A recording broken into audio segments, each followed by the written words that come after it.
अस्सलाम वालेकुम, नमस्कार, सत श्री अकाल एंड गुड इवनिंग। मैं हूँ आरज़ू काज़मी और आप देख रहे हैं पॉइंट ऑफ व्यू। हमारे साथ हैं जी सुरिंदर सिंह लाली साहब। बहुत शुक्रिया सर कि आज आप आए। Thank you so much. अस्सलाम वालेकुम, सत श्री अकाल ते जी आया नु। सर आज आपसे हम फिर समझना चाहेंगे कि आखिर यूक्रेन और रशिया के बीच में जो वॉर है वो कहीं रुकती हुई दिखाई दे रही है या ट्रंप के आने के बाद भी यही सिलसिला जारी रहेगा? आरजू जी, अभी तो ट्रंप ने आना है। आई थिंक 20 जनवरी को आएंगे वो। अभी तक तो ट्रांजिशन में है, पर जाते जाते बाबा बाइडेन खेल खेल गया। वो वो जाते कैसे? जाते जो वो परमिशन देंगे ना जेलेंस्की को कि तुम लॉन्ग रेंज मिसाइल्स यूज कर लो, हम्म।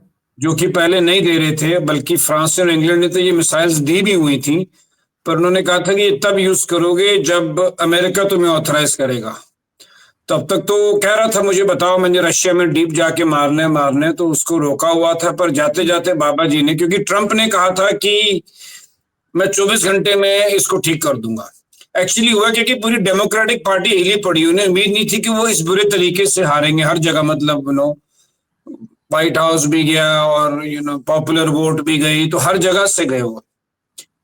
तो अब बाबा जी ने बोला कि अब मैं इसके लिए जाते जाते कैसे इसके रास्ते में रोड़े अटकाऊं, तो उन्होंने कह दिया, उसको ऑथराइज कर दिया। तो it's an effort to escalate the war. और मुझे लगता है अर्जुन जी, कभी कभी ना अमेरिका के इलेक्शन में सारी दुनिया को वोट देने का हक होना चाहिए, क्योंकि वहां का जो आदमी डिसाइड करता है सारी दुनिया में उसका इम्पैक्ट आता है। पाकिस्तान में तो उसका खैर बहुत ही बड़ा इम्पैक्ट आता है। सुना है कि इमरान खान साहब को भी थोड़ी तैयारी कर रहे हैं बाहर लाने की, पर चलो। तो ये जो खेल खेल गए हैं बाबा जी, ये और एस्केलेट कर गए हैं। और आज सवेरे जो हुआ है, रशिया ने इसकी एंटिसिपेशन में उनकी जो इंटर कॉन्टिनेंटल बैलिस्टिक मिसाइल होती हैं वो यूज कर दी है यूक्रेन में। और ये बहुत बड़ा हिंट दिया उन्होंने, क्योंकि ये मिसाइल्स जो हैं ये न्यूक्लियर वॉरेट्स भी कैरी करती हैं। और अमेरिका ने जो दी थी वो तो मिसाइल्स की इतनी रेंज भी नहीं थी, इसकी तो रेंज भी बहुत ज्यादा। अमेरिका ने जो इनको रेंज जो जेलेंस्की को दी थी उसकी तो 300 किलोमीटर की रेंज है, पर जो इनकी रेंज है, इनकी तो रेंज हजारों किलोमीटर तक है। तो ये खेल खेल गए जाने से पहले, और अब इसका इम्पैक्ट देखो सारी दुनिया में आ ही रहा है। लेकिन सर क्योंकि एक तरफ तो लोग ये भी कहते हैं कि जो बाइडेन जो है वो कोई फैसला नहीं कर पाते। वो कहीं पे इवेंट में भी आपने देखा कि वो कहीं के कहीं निकल रहे होते हैं, तो आखिर वो इतनी बड़ी डिसीजन कैसे ले सकते हैं? तो ये कहीं ना कहीं या तो डीप स्टेट का काम है या कोई और इंस्ट्रक्शंस दे रहा है। क्योंकि जैसे आप जो बाइडेन का कह रहे हैं, तो मुझे भी ऐसा ही लगता है कि वो इस काबिल नहीं है कि वो इस तरह के डिसीजन ले पाए। नहीं, काबिल नहीं है, पर और लोग तो काबिल है ना, जो उनके कंधे पे रख के चला सकते हैं। क्योंकि अब देखो, वो मैंने आपको बोला कि वो अभी तक इस बात को पचा नहीं पाए हैं जो उनकी ये हार इतने बुरे तरीके से हुई है और हर तरफ से हुई है। तो उस बात से वो काफी हताश हैं। तो जाते जाते वो ये खेल खेल गए, जहां तक मेरी समझ कहती है। क्योंकि वहां से क्या है कि नॉर्थ कोरिया भी अपने सैनिक भेज रहा है। 10,000 सैनिक उसने भेज दिए हैं या भेज रहा है, बड़ी मिक्स रिपोर्ट्स हैं। अब ये कि नॉर्थ कोरिया इसमें इन्वॉल्व हो जाता है, और सबको ये आइडिया है कि ट्रंप आके कुछ ना कुछ करेगा। अब जब तक ट्रंप आता है, वो कह रहे हैं जितना लूटमार मचानी है मचा लो, क्योंकि अगर नेगोशिएशन होगी, नेगोशिएशन में कुछ देना भी पड़ा तो थोड़ा ज्यादा खींच लो, ताकि देने पड़े तो कुछ तो हो। क्योंकि नॉर्थ कोरिया अगर इसमें इन्वॉल्व हो रहा है जिस हिसाब से, और कुछ रिपोर्ट्स तो 1 लाख सैनिकों की बात कर रही हैं, पर 10,000 तो अपने आप ही बोल रहे हैं वो। तो नॉर्थ कोरिया अगर इसमें इन्वॉल्व होता है, जरूरी बात है फिर हेड टू हेड होगा। और एंड ऑफ द डे आरजू जी, ये है सारा कोल्ड वॉर 2.0 ही है। एक तरफ पाकिस्तान जो पीछे है उनके, चाइना जो आगे है, ईरान और नॉर्थ कोरिया है, और ये सारी न्यूक्लियर स्टेट्स हैं। दूसरी तरफ अमेरिका है जो कि इंडो पैसिफिक में अपना वर्चस्व बढ़ाना चाहता है। मेरी एक बात है जो मैं काफी शोज पे कहता हूं कि अमेरिकन सुप्रेमेसी इज देयर। पिछली बार भी मैंने आपको शो पे कही थी, पर अमेरिकन हेजेमनी जो है, उनकी चौधराहट है, वो भी अप फॉर रिविजन है। क्योंकि एक दूसरी वॉर भी पल्ले पड़ी हुई है, इसको भी 3 साल हो गए। तो अमेरिका चाहता है कि ये खेल आरजू जी, जब से यूएसएसआर कोलैप्स हुआ, जिसमें पाकिस्तान का बहुत इंपॉर्टेंट रोल रहा, ये खेल अब यूनाइटेड स्टेट्स और चाइना का है। अब आगे कहीं ईरान आ जाता है, कहीं इजराइल आ जाता है, कहीं ये सब जरिया बन रहे हैं। देखो खेल अमेरिका ही खेल रहा है पीछे से। और अमेरिका क्योंकि इतनी स्ट्रांग है, कैपिटलिस्टिक इकोनॉमी, उनको अपना दुनिया भर में माल बेचना है, वो बॉश एंड लॉम हो या जीई हो या हार्ले डेविडसन हो या यूनिलीवर, तो चलो इंग्लिश कंपनी है, प्रॉक्टर एंड गैम्बलर हो, तो आप देखिए ऊपर से नीचे तक फास्ट फूड हो, सारा है तो अमेरिका ही हर चीज के पीछे। तो ये अमेरिका और चाइना की मेन जो है, जो एक प्रॉक्सी वॉर है, उसमें ये यहाँ पे अखाड़ा हमारे हिस्से में बनता चला जा रहा है। कल को अगर नॉर्थ कोरिया भी इन्वॉल्व हो गया तो उसकी तो वैसे ही साउथ कोरिया के साथ खुन्नस है, और वहां पे अमेरिकन ट्रूप्स भी बैठे हुए हैं, तो वो वहां पे भी अटैक करेगा। और जिस हिसाब से आज सवेरे रशिया ने जो मिसाइल भेजी है, तो रशिया ने एक चीज बोल दी है कि अगर मेरे को आप लॉन्ग रेंज मिसाइल यूज करते हो तो फिर ग्लव्स आर ऑफ, फिर कोई वो नहीं है। फिर मेरे पास अपनी डॉक्ट्रिन भी चेंज कर दी कि फिर मेरे पास राइट है, मैं कुछ भी करूं, और मैं यूक्रेन पे भी करूंगा, और जो यूक्रेन को पीछे से हथियार दे रहा है मैं वहां भी करूंगा।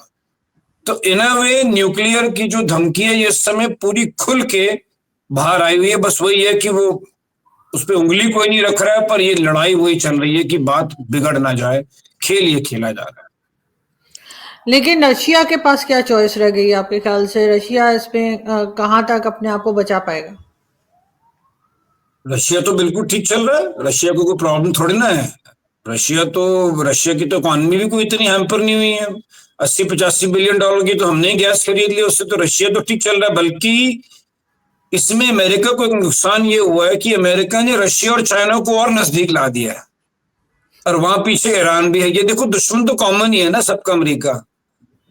तो रशिया तो इस समय, जो रशिया ने आज सुबह अटैक किया उसमें तो वो और हावी हो गया, क्योंकि उसको लग रहा है, अब सबको लगना शुरू हो गया कि डोनाल्ड ट्रंप कुछ ना कुछ करेगा। और आपको पता है डोनाल्ड ट्रंप साहब जो है वो एक्सपेक्ट दी अनएक्सपेक्टेड भी कर जाते हैं। तो रशिया और चाइना की तो और नजदीकियां आ गई मतलब, और वो अमेरिका के लिए बुरा है। इनफैक्ट अमेरिका ने उन दोनों को अपने अगेंस्ट यूनाइट कर लिया, और क्योंकि अमेरिका को अब देखो, इंडिया यहाँ है, चाइना यहाँ है, ग्लोबल साउथ के भी हम लीडर हैं, इमर्जिंग इकोनॉमीज यहाँ पे, ईरान भी यहाँ पे है, जापान भी इस एरिया में है, साउथ कोरिया भी यहाँ है, ताइवान भी यहाँ है। तो जो सारी मेन मार्केट है वो तो इसी तरफ है ना दुनिया में, और कहाँ इतनी डेवलपमेंट हो रही है मतलब। तो सारी जो सेमीकंडक्टर्स भी है, जिसमें ताइवान है, चाइना है, हम है। तो अमेरिका इस एरिया में अपना कंट्रोल बनाना चाहता है, और वो पर्दे के पीछे से खेल खेल रहा है। और इस खेल के अंदर आपस में बाबा बाइडेन और डोनाल्ड ट्रंप की इसमें वो डोमेस्टिक पॉलिटिक्स का जो मलबा है वो दुनिया पे फेंक गया है। ये खेल मेरे हिसाब से ये सारा ये चल रहा है। लेकिन एक चीज और भी है, वो ये कि कई लोग जो अमेरिका में रहते भी हैं, उनका ये भी कहना है कि अमेरिका तो अपने तौर पे खुद बहुत कमजोर होता चला जा रहा है। चाहे उसकी इकोनॉमी हो या किसी भी चीज को देखा जाए, तो उसमें वो पहले जैसी पावर नहीं रही है। तो आपके ख्याल से वाकई में ऐसी ही बात है, और अमेरिका जो है वो खुद एक तरह से गिरने के ऊपर है? नहीं, मैं नहीं समझता। अमेरिका की इकोनॉमी तो बूम पे है इस समय। अमेरिका उस तरीके से अमेरिका कंट्रोल हो रहा, तो मे बी अंदर इन टर्म्स ऑफ डेमोक्रेसी की बात करते हैं कि वो कंट्रोल हो रहा है। क्योंकि जिस हिसाब से ट्रंप साहब आ गए, जिन पे खुद पे इतने केस थे, उन्होंने मतलब सारा हाउसेस भी मैनेज कर लिए हैं, व्हाइट हाउस भी मैनेज कर लिया है, और सुप्रीम कोर्ट को भी मैनेज कर लिया है। तो अमेरिका की जो कमजोरी है वो शायद उनकी इंटरनल डेमोक्रेसी के ऊपर है। मतलब उनकी एक बहुत बड़ी शो होस्ट है, उन्होंने अपना घर ही बेच दिया है, वो लंदन शिफ्ट हुई। उन्होंने कहा था अगर ट्रंप आ जाएगा तो मैं कंट्री छोड़ दूंगी। तो अमेरिका इकोनॉमिकली कहीं से वीक नहीं हो रहा है, पर अमेरिका में इंटरनल सिस्टम्स, अब डोनाल्ड ट्रंप साहब जिसको भी नॉमिनेट कर रहे हैं जिन पोजीशंस में, वो सबका कोई बैकग्राउंड ही नहीं है, किसी के अगेंस्ट कोई एलिगेशन है, किसी की कोई रिपोर्ट छुपी हुई है। अब आप एक ही बात देख लीजिए कि Elon Musk is very close to Donald Trump. I mean is the closest. जब आप $125 मिलियन दोगे तो क्लोज तो हो ही जाओगे, जिनको उन्होंने 3 साल पहले गाली भी दी थी आपस में एक दूसरे को। अब इलॉन और डोनाल्ड ट्रंप आया है इस बात के ऊपर कि मैंने चाइना को नहीं छोड़ना है, मैंने चाइना को पनिश करना है, मैं 60% तक की ड्यूटी लगा दूंगा।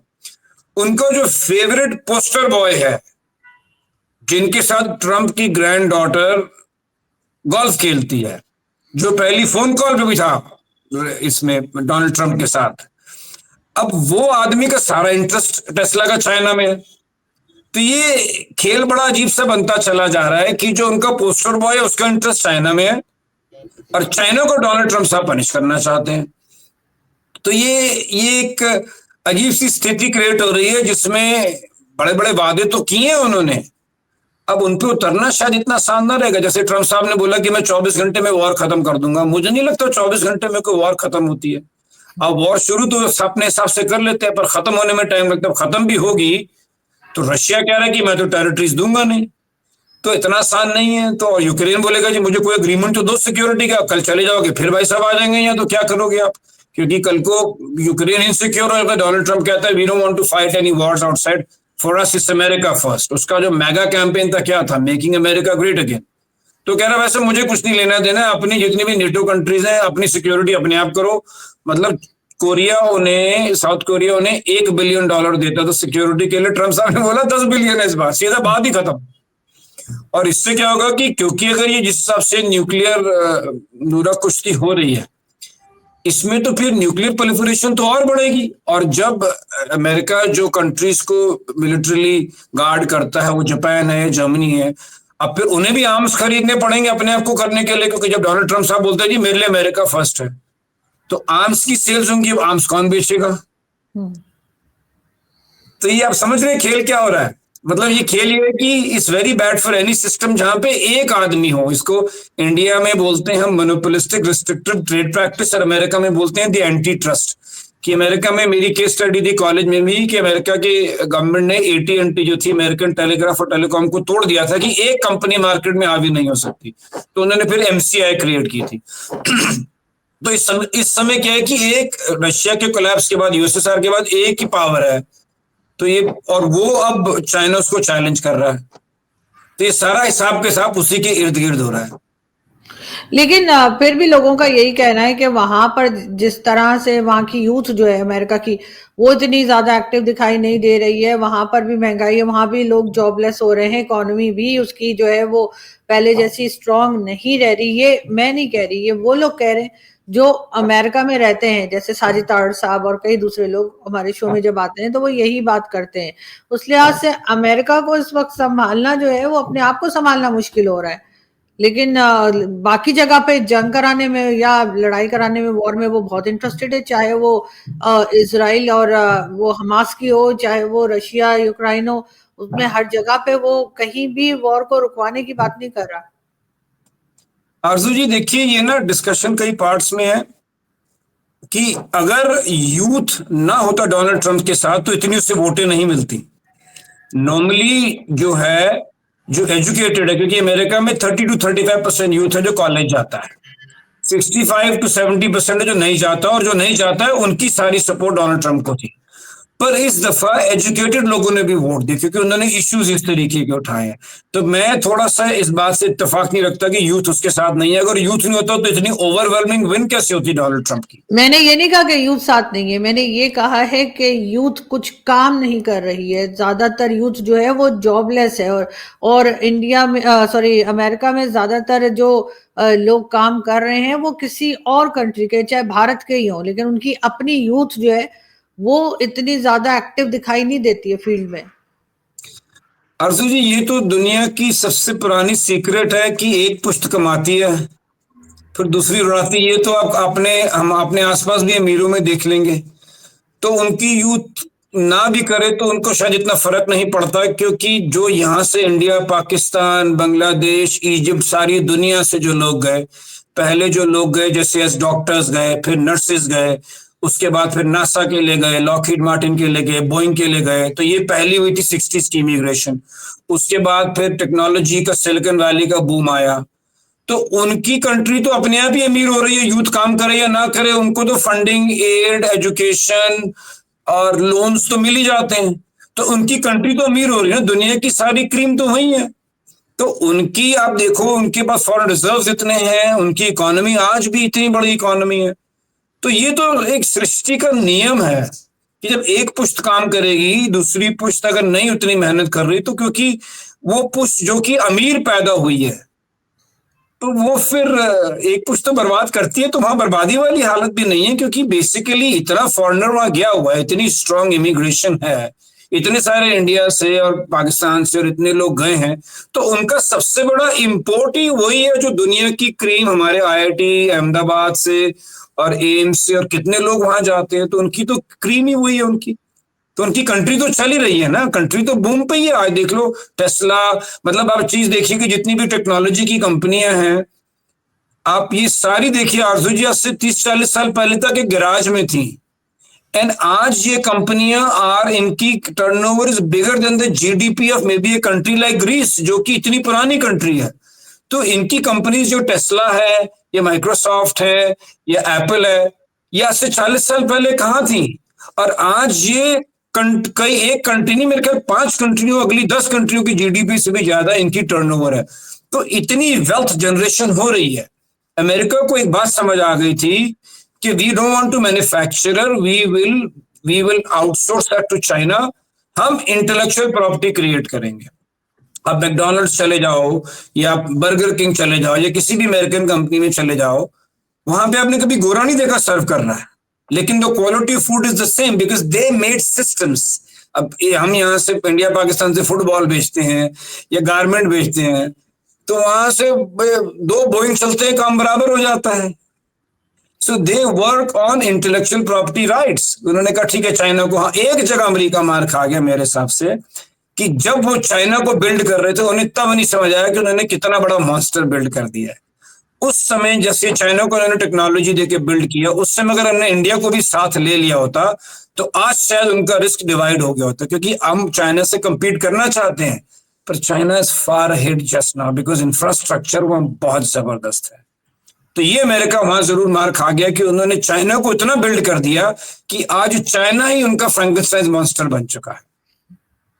बिल्कुल ऐसा ही है, लेकिन क्या अमेरिका ने जो गलतियां की हैं, चाहे वो डिफरेंट कंट्रीज में वॉर शुरू करवा कर या उस चीज को बढ़ाकर, जाहिर अपने हथियार भी बेच ही रहे हैं, क्या वो कभी इस बात को रियलाइज करेंगे कि उनकी वजह से आधी दुनिया ना सही लेकिन कुछ ना कुछ कंट्रीज ऐसी हैं जो आपस में लड़े चली जा रही हैं और रुकने का नाम नहीं ले रही? अर्जुन जी, जब मैं अमेरिका में था तो मनमोहन सिंह साहब आए थे, तो इंडिया में बहुत हल्ला था। जब यहाँ बिल क्लिंटन आया था तो पूरा हिंदुस्तान एक दुल्हन की तरह सज गया था। और जब अमेरिका में मनमोहन सिंह साहब आए थे तो तीसरे पेज पे भी न्यूज नहीं थी। एक अमेरिकन को इंडिया पाकिस्तान मैटर नहीं करता है, उन्हें मैटर करती है अपनी स्पोर्ट्स, अपनी कार्स, अपने लॉन्ग वीकेंड्स, अपनी बोट्स, अपनी करीबियन में वेकेशन। उनकी लाइफ टोटली अलग है। अब देखो अमेरिका को आपने कहा अगर अटैक भी करना है तो कौन सा, कनाडा है जो कि इतना इतना बड़ा दुनिया में नॉन गार्डेड बॉर्डर ही नहीं है कहीं, जो हजारों किलोमीटर का है। तो अमेरिका एक अपनी ही दुनिया में रहता है, उनकी अपनी ही जो स्पोर्ट्स है उसी में वो खेलते हैं, उसी को वर्ल्ड कप कह देते हैं। क्योंकि America is such a big economy and the beauty of America is कि उनकी मेजर इकोनॉमी सेल्फ कंज्यूमिंग है। पाकिस्तान एक्सपोर्ट पे चल रहा है, हम एक्सपोर्ट पे चल रहे हैं, चाइना एक्सपोर्ट पे चलता है। अमेरिका की अपनी कंजम्पशन इतनी है कि जितनी जर्मनी ने मर्सिडीज सारी दुनिया में नहीं बेची, सारी मिलाकर उससे ज्यादा अमेरिका में बिक जाती है। उनकी खपत इतनी है, वो कंट्री इतनी बड़ी है। तो इसीलिए अमेरिका एक स्ट्रॉन्ग इनवर्ड इकोनॉमी रही है because they work on consumerism. आप अगर अमेरिका गए भी हो तो आप देखिए कि वहां किसी के भी अब घर में गैराज में चले जाओ तो किस तरह से खाना और चीजों का मतलब भरमार रहता है। मतलब लोगों ने वेस्ट हो रही होती, मतलब जो लोग शहर से बाहर रहते हो तो उनकी गाड़ी भी, एक गाड़ी कूड़ा उठाने के लिए होती है, एक बच्चों को सॉकर प्रैक्टिस में ले जाने के लिए होती है, ये मेरी वीकेंड कार है। और हवाई जहाज तो कितने लोगों के पास है, हिसाब किताब ही नहीं है। तो it's a very big economy. उनको पहली दफा चोट तब लगी जब सितंबर 11 हुआ, जिस बात को आप कहते हैं बार बार कि वो बाहर तो घमासान मचाते रहे, पहली दफा चोट तब लगी जब सितंबर 11 हुआ तो उनको समझ आया, वरना वो अपनी दुनिया में मस्त है, उनको जरूरत ही नहीं दुनिया की, क्योंकि दुनिया को उनकी जरूरत है। ये तो अब सोशल मीडिया आया, टेक्नोलॉजी आई है, वरना आधे से ज्यादा अमेरिकन को तो पता नहीं होगा कि इंडिया एशिया में है, मिडिल ईस्ट में है, कि साउथ अफ्रीका के कॉन्टिनेंट में है। क्योंकि बड़े शहरों में मैंने जैसे बोला कि 30% American go to college. So you can well imagine कि उनकी, देखिए एक और बात है आजू जी, अनलाइक इंडिया पाकिस्तान, वहां किसी ने बेटी नहीं ब्यानी, वहां किसी ने बच्चे को पढ़ाने के लिए नहीं करना। यहाँ तो बच्ची पैदा होती है तो गोल्ड खरीदो, प्रॉपर्टी खरीदो। वहां अगर पेरेंट्स की नहीं भी है तो state will come to you, आपके पास पैसा नहीं है आप चले जाओ अपना इलाज कराओ, नहीं है सोशल सिक्योरिटी नंबर दो, कर देंगे। आप दोगे पैसे ठीक है, नहीं दोगे सरकार अपने वकील आपके पीछे लगा देगी। तो वहां पे जो लोग काम करते हैं वो अपनी ज्यादातर लग्जरीज के लिए कर रहे हैं। दूसरा आपने बोला कि अमेरिका में यूथ के पास जॉब नहीं है। अगर अमेरिका में किसी के पास जॉब नहीं है तो मतलब ये उसकी चॉइस है, क्योंकि जब इंडिया, पाकिस्तान, इलॉन मस्क जैसा आदमी वहां जाके बाहर से इतनी वेल्थ क्रिएट कर सकता है तो अपने लोग नहीं कर सकते। तो वहां गरीब होना is a matter of your choice. हमारे मुल्कों में गरीब होना not a matter of choice, क्योंकि अपॉर्चुनिटीज इतनी कम है। अब तो इंडिया खैर बहुत जी। बदल रहा है, पर हमारे अपॉर्चुनिटीज ही कम है। तो वहां पे टोटल हिसाब किताब और है, वो अपनी दुनिया, अपनी फुटबॉल, अपनी गाड़ी, अपने जूता, अपनी चप्पल, अपनी स्पोर्ट्स, अपना लॉन्ग वीकेंड में ही अपना मस्त रहते हैं वो।